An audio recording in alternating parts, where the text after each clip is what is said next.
Of course, she is married to a Canadian man. Natatawa ako sa mga ganitong Pilipino. Yung parang, pag nakita mo yung tao na, ay, nagstay sa Canada, ay, afford niya makabili ng bahay dito, ay, afford niya mabuhay sa Canada. Sabihin mo dahil may Canadian ako.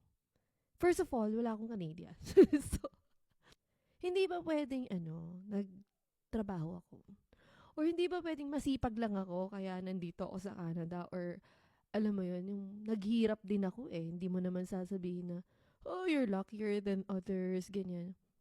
Wala naman laki-laki dito sa Canada eh, di ba? Wala naman swerte-swerte dito.